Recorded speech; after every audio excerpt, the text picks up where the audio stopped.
আসসালামু আলাইকুম। কিভাবে শিখবো ইউটিউব চ্যানেলের আরও একটি নতুন ভিডিওতে আপনাকে স্বাগত জানাচ্ছি। প্রিয় দর্শক, আজকের ভিডিওটি মাইক্রোসফট এক্সেল বিষয়ক একটি ভিডিও।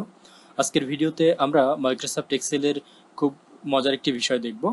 বিষয়টি হচ্ছে, আমরা মাইক্রোসফট এক্সেলে কিন্তু সাধারণত একটি ডাটা একবার কপি করে এরপরে একবারে কিন্তু পেস্ট করতে পারি। তো আজকের ভিডিওতে আমরা দেখব যে আমরা একাধিক ডাটাকে একাধিকবার কপি করে বা কাট করে সেটাকে একবারে পেস্ট করতে পারবো। সেটা কিভাবে? তাহলে বন্ধুরা চলুন আর কথা না বাড়িয়ে আমরা সরাসরি মাইক্রোসফট এক্সেলে চলে যাই। বন্ধুরা, আমি মাইক্রোসফট এক্সেলের একটি স্প্রেডশিট ওপেন করেছি এবং এখানে কিছু স্টুডেন্টদের অল্প কিছু তথ্য রয়েছে। এই যে ডাটাশিটটি রয়েছে, এই ডাটাশিটটির মধ্যেই মূলত আপনাদেরকে কাজটি দেখাবো। তো আমি আপনাদেরকে প্রথমে কাজটি দেখাই। যেমন ধরেন, আপনাকে যদি এই শিটটা থেকে, এখানে কয়টি শিট আছে? এখানে 2টি শিট আছে। তো এই 2টি শিটের মধ্যে শিট 1-এ আমার কিছু ডাটা রয়েছে এবং শিট 2 এটা ব্ল্যাঙ্ক বা ফাঁকা। তো আমার কি করতে হবে? এই শিট 1 থেকে কিছু ডাটা কপি করে ওই শিট 2 এর মধ্যে নিয়ে পেস্ট করতে হবে।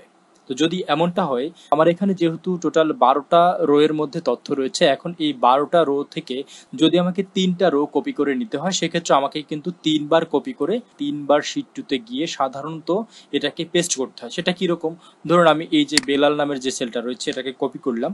কপি করার পর শিট 2-তে এসে আমি এখানে কোনো একটা জায়গায় পেস্ট করলাম, CTRL+V দিয়ে পেস্ট করলাম। এখন পেস্ট করার পরে এরপরে যদি আমি এই পরবর্তী ধরেন এই যে 5 নাম্বার রোটি, এই রোটিতে যে তথ্য রয়েছে সেই তথ্যগুলো কপি করে শিট 2-তে নিয়ে পেস্ট করি, তাহলে কি হবে? এটা কিন্তু 2বার আমার পেস্ট করতে হয়েছে।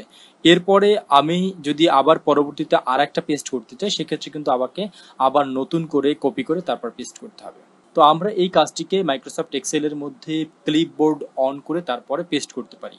তো ক্লিপবোর্ড অন রাখলে কি হবে? আপনি মাইক্রোসফট এক্সেল শিটটি ওপেন করার পরে যতগুলো ডাটাকে কপি করবেন সবগুলো ডাটাকে ও ক্লিপবোর্ডের মধ্যে সেভ রাখবে, যেটা আমরা সাধারণত কম্পিউটারে ক্লিপবোর্ডে ব্যবহার করে থাকি। ঠিক তেমনিভাবে মাইক্রোসফট এক্সেলেও কিন্তু এই ধরনের যত ডাটা আমরা কপি করব সবগুলো ডাটা ক্লিপবোর্ডের মধ্যে সেভ থাকবে। সেটা কিভাবে? তো এই ক্লিপবোর্ডের মাধ্যমে কোনো ডাটাকে কপি করে পেস্ট করার জন্য আমাদের প্রথমে যেটা করতে হবে, আমাদের মাইক্রোসফট এক্সেলের এই রিবন বারের মধ্যে হোম মেনুতে প্রথম যে অপশনটি রয়েছে সেটি হচ্ছে ক্লিপবোর্ড এরিয়া। এই ক্লিপবোর্ড এরিয়ার যদি আমরা নিচের এই যে অ্যারো বাটনটি রয়েছে এখানে যদি ক্লিক করি, তাহলে নিচে আমাদের ক্লিপবোর্ডের যে প্যানেলটি সেই প্যানেলটি ওপেন হবে। যেমন আমি একটু আগে যে ডাটাটি কপি করেছি সেটা কিন্তু এখানে রয়েছে। এরপরে আমি যদি এই 3 নাম্বার রোটিকে কপি করি, তাহলে দেখবেন যে এখানে কিন্তু এই যে 3 নাম্বার রোটি আমি কপি করেছি সেটা কিন্তু এখানে ক্লিপবোর্ডের মধ্যে রয়ে গেছে। এরপর ধরেন আমি 6 নাম্বার রোটি কপি করব। 6 নাম্বার রোটিকে আমি যখন CTRL+C দিয়ে কপি করলাম, তখন কি হলো? এটা কিন্তু এই ক্লিপবোর্ডের মধ্যে জমা হলো।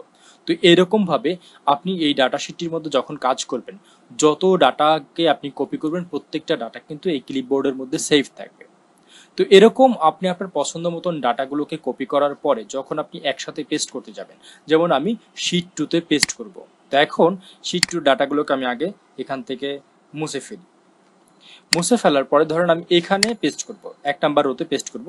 আমি কি এখন একটা একটা পেস্ট করব নাকি সবগুলো একসাথে পেস্ট করব, সেটা কিন্তু আমার উপর ডিপেন্ড করবে। ধরুন আমি সবগুলোকে আমি একসাথে পেস্ট করতে চাই, সেক্ষেত্রে আমাকে এই যে ক্লিপবোর্ডের মধ্যে 2টি অপশন রয়েছে, একটি হচ্ছে পেস্ট অল আর একটি হচ্ছে ক্লিয়ার অল। যদি আমি পেস্ট অল দিই, তাহলে দেখতে পারবেন যে এখানে যতগুলো ডাটা ছিল সবগুলো ডাটা এখানে পেস্ট হয়ে গেছে।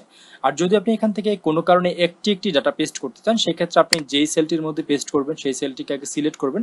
এরপর আপনি এই ক্লিপবোর্ড এরিয়া থেকে যেই ডাটাটিকে পেস্ট করতে চান সেই ডাটাটির উপর যদি ক্লিক করেন, তাহলে দেখবেন যে সেই ডাটাটি এখানে পেস্ট হয়ে গেছে। তাহলে বন্ধুরা, আজকে আমরা যে বিষয়টি জানলাম সেটি হচ্ছে এক্সেলে আমরা কিভাবে ক্লিপবোর্ড অন রেখে একাধিক কপি করা ডাটাকে আমরা একসাথে পেস্ট করতে পারি। আশা করি আজকের এই ভিডিওটি আপনার ভালো লেগেছে। যদি আজকের এই ভিডিওটি আপনার ভালো লেগে থাকে তাহলে অবশ্যই এই ভিডিওটিতে একটি লাইক দিবেন। আপনার সুন্দর একটি মতামত অবশ্যই দিয়ে যাবেন। আর আপনি যদি আমার চ্যানেলে নতুন হয়ে থাকেন তাহলে অবশ্যই চ্যানেলটিকে সাবস্ক্রাইব করে পাশে থাকা যে বেল আইকনটি রয়েছে সেটিকে অন করে দিবেন। পরবর্তীতে কিভাবে শিখবো ইউটিউব চ্যানেলের ভিডিও দেখার আশা রেখে এখানে শেষ করছি। সে পর্যন্ত সবাই ভালো থাকুন, সুস্থ থাকুন। আল্লাহ হাফিজ।